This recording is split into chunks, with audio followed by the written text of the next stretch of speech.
Assalamualaikum warahmatullahi wabarakatuh.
Alhamdulillahilladzi wa kafa wassalatu wassalamu ala rasulillahil mustafa wa ala alihi wa sahbihi wa man wafa.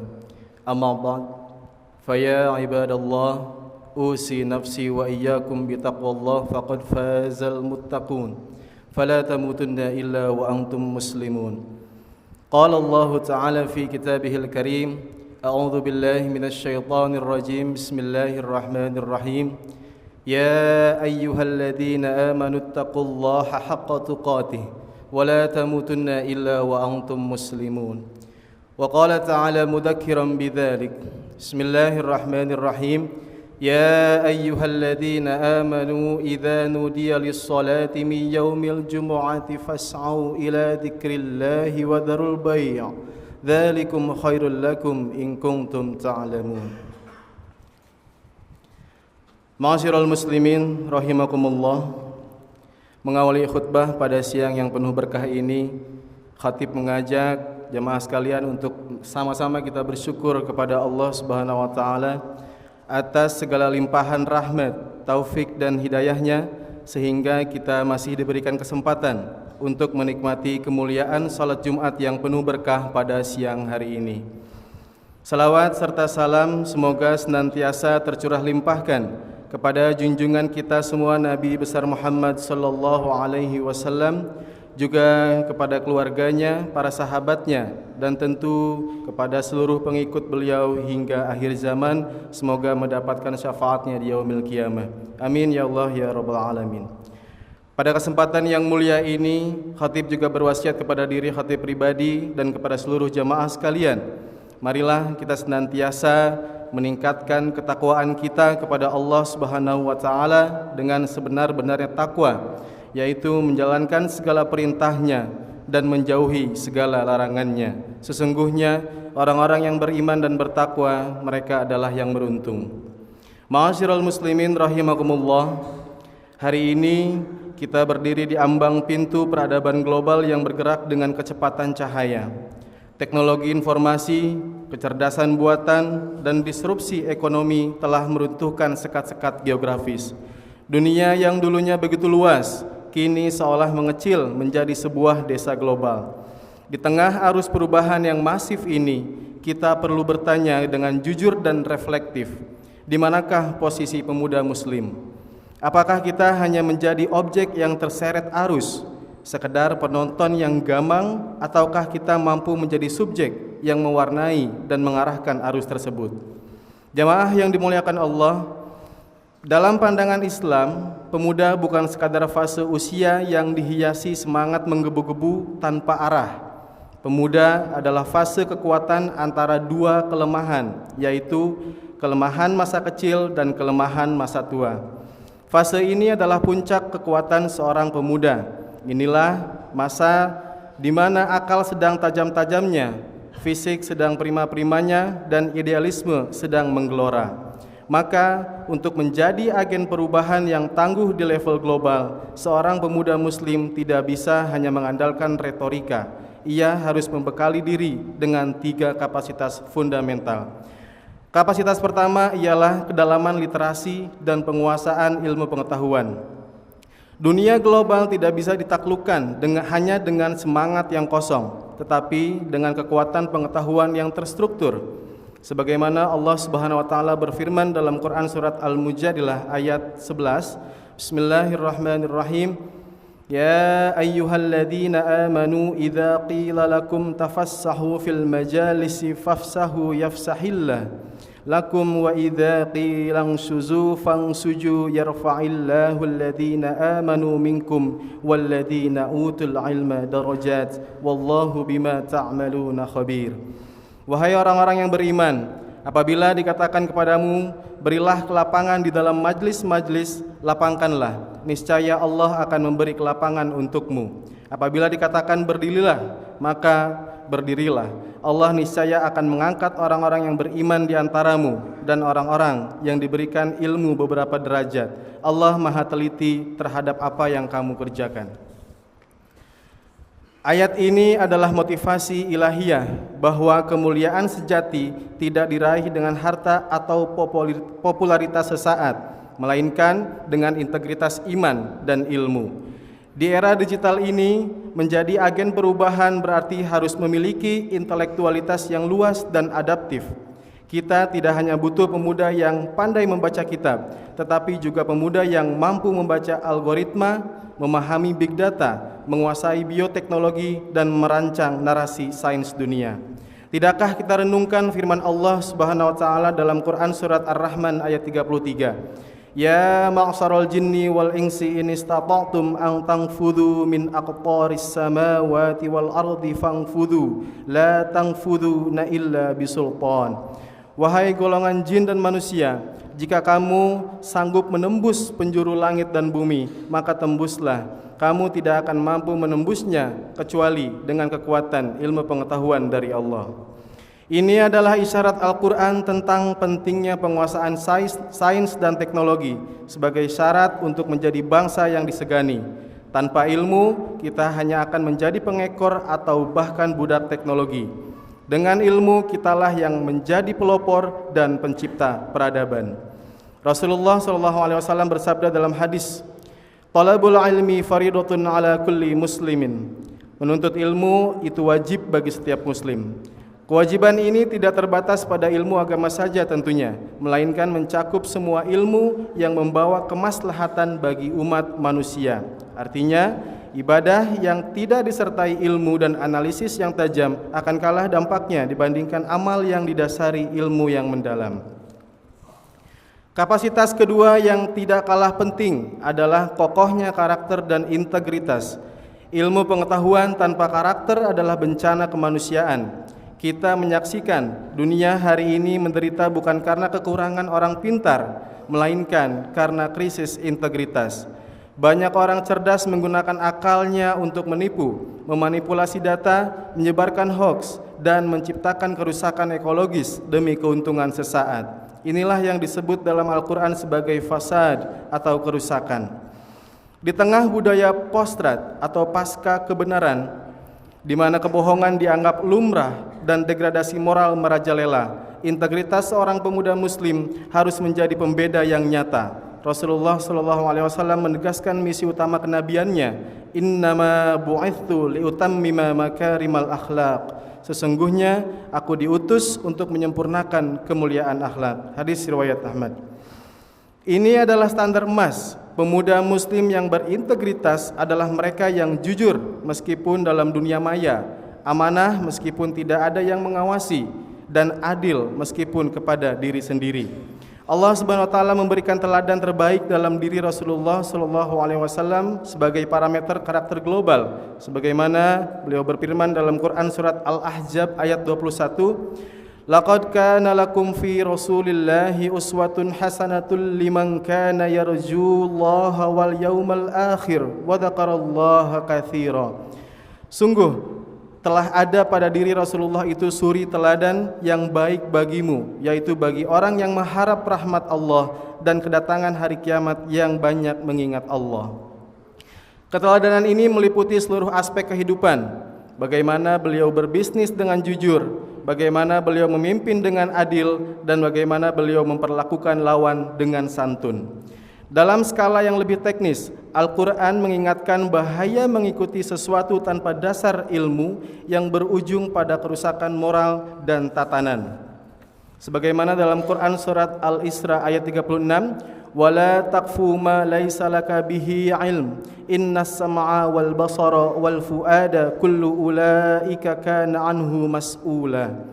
Dan janganlah kamu mengikuti sesuatu yang tidak kamu ketahui, karena pendengaran, penglihatan, dan hati nurani, semua itu akan diminta pertanggungjawabannya.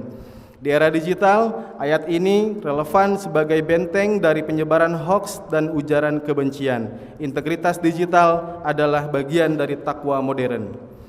Kapasitas ketiga adalah kemampuan untuk menerjemahkan kesalehan pribadi menjadi kesalehan sosial. Seorang agen perubahan tidak boleh hidup dalam menara gading yang hanya memikirkan kesuksesan karir dan kekayaan pribadi, sementara di sekelilingnya masyarakat menjerit karena ketidakadilan dan kemiskinan. Rasulullah SAW memberikan standar emas kemanfaatan, khairun nas anfa'uhum linnas. Sebaik-baik manusia adalah yang paling bermanfaat bagi orang lain.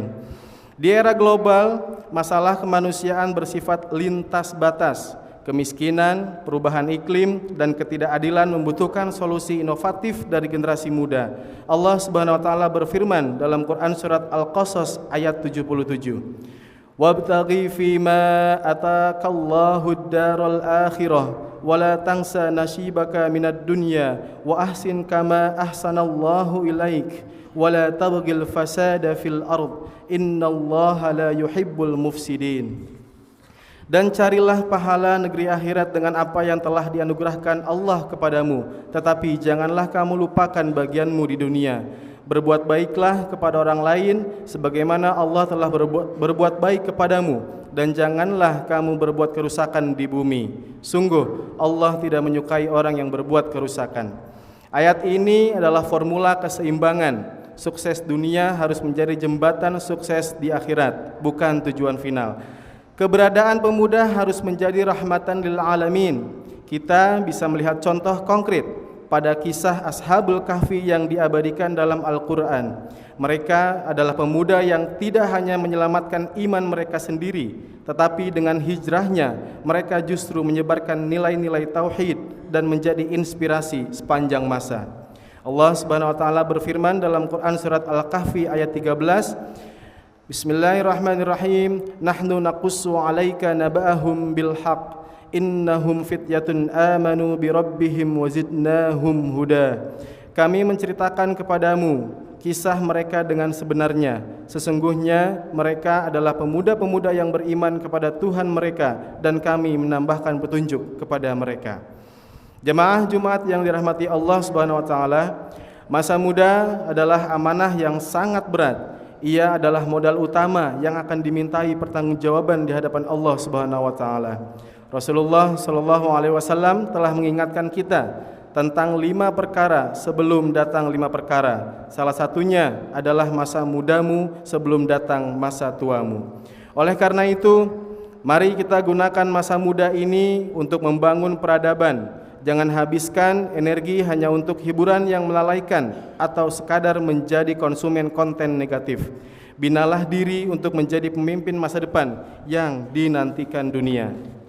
Allah berfirman dalam Quran surat Al-Ahzab ayat 23, "Minal mu'minina rijalun shadaqu ma 'ahadullaha 'alaihi, faminhum man qada nahbahu wa minhum man yantazir, wa ma baddalu tabdila." Di antara orang-orang mukmin itu ada orang-orang yang menepati apa yang telah mereka janjikan kepada Allah. Di antara mereka ada yang gugur, dan di antara mereka ada pula yang menunggu-nunggu. Mereka sedikit pun tidak mengubah janjinya.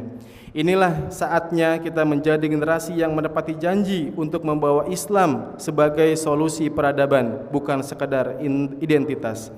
Ma'asyiral muslimin rahimakumullah. Di penghujung khutbah ini, mari kita tanamkan keyakinan bahwa setiap dari kita memiliki potensi untuk melakukan perubahan besar. Perubahan besar tidak selalu dimulai dengan langkah raksasa, tetapi dari langkah-langkah kecil yang konsisten, memperbaiki sholat, memperdalam bacaan, memperluas kepedulian, dan mengasah keterampilan. Dunia global saat ini sedang menanti kehadiran generasi muslim yang cerdas secara intelektual, kokoh secara spiritual, dan berani secara sosial. Semoga Allah Subhanahu wa taala menjadikan kita termasuk dalam golongan yang mendapatkan naungannya di hari kiamat kelak. Jadilah seorang muslim yang ketika orang melihatmu, mereka teringat akan keagungan, keindahan, dan kedamaian Islam. Barakallahu li wa lakum fil Qur'anil azim, wa nafa'ani wa iyyakum bima fihi minal ayati wa dzikril hakim, wa taqabbala minni wa minkum tilawatahu innahu huwas samiul alim. Aqulu qawli hadza fastaghfiru innahu huwal ghafurur rahim.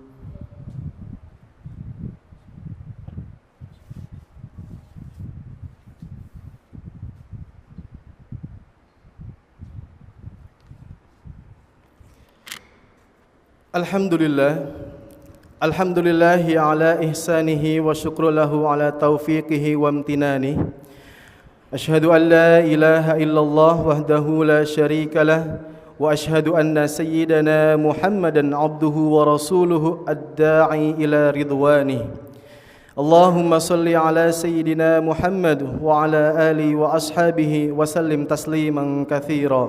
Amma ba'd, faya ayyuhan nas ittaqullaha fima amar wantahu amma naha wa'lamu anna Allaha amarakum bi amrin bada'a fihi bi nafsihi wa thanna bi malaikatihi bi qudsihi wa qala ta'ala inna Allaha wa malaikatahu yusalluna 'alan nabi ya ayyuhalladzina amanu sallu 'alaihi wa sallimu taslima.